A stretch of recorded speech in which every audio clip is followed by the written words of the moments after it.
آئیے اور ایک SMS آیا ہے، لیتے ہیں۔ محمد عباس حیدرآباد سے لکھتے ہیں، what are the dos and don'ts of روزہ؟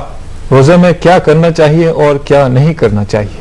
وعلیکم السلام ورحمۃ اللہ وبرکاتہ۔ جہاں تک کیا نہیں کرنا چاہیے تو تین اس میں اہم چیزیں ہیں، وہ یہ ہے کہ کھانا اور پینا، اور تیسری چیز ہے انٹر کورس کرنا۔ اس سے اپنے آپ کو بچا لینا ہے۔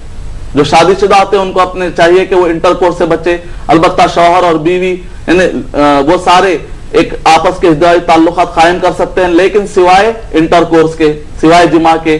البتہ جہاں تک مسئلہ کھانے اور پینے کا تو یقیناً اس کی اجازت نہیں ہے، اور وہ سارے کام جو عام دنوں میں آپ بچتے ہیں حرام کاموں سے، اس میں اور زیادہ بچنا چاہیے، لڑائی سے، جھگڑے سے، فساد، کیونکہ روزہ اور رمضان ایک امن کا پیغام ہمیں دیتا ہے اور امن کی طرف بلانے والا ایک روزہ ہے۔ یہی وجہ کہ نبی اکرم صلی اللہ علیہ وسلم نے فرمایا، صحیح بخاری جلد نمبر 3 حدیث نمبر 118 کے مطابق، اگر تم سے کوئی جھگڑا بھی کرتا ہے تو کہہ دو کہ میں روزے سے ہوں۔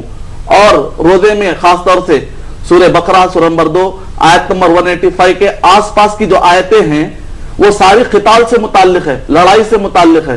درمیان میں روزے کا ذکر ہے، جس سے ایک نقطہ یہ ملتا ہے، پوائنٹ یہ ملتا ہے، مفسرین نے بتلایا کہ قتال، لڑائی کے درمیان روزے کا ذکر یہ بتلایا گیا ہے کہ مومن اپنے نفس کے لیے نہیں لڑتا بلکہ ظلم کے خاتمے کے لیے لڑتا ہے، اور اسی طریقے سے دہشت گردی کو مٹانے کے لیے لڑتا ہے، اور کسی پر ظلم نہیں کرتا، اور اپنے آپ پر کنٹرول کرنے والا ہوتا ہے، جیسا کہ روزے میں اپنے آپ پر وہ کنٹرول کر لیتا ہے۔ اور سائیکالوجسٹ کہتے ہیں جو آدمی اپنے بھوک پر کنٹرول کر سکتا ہے وہ بہت سارے چیزوں پر کنٹرول کرنے کا الحمدللہ اس کے اندر مادہ پیدا ہو جاتا ہے۔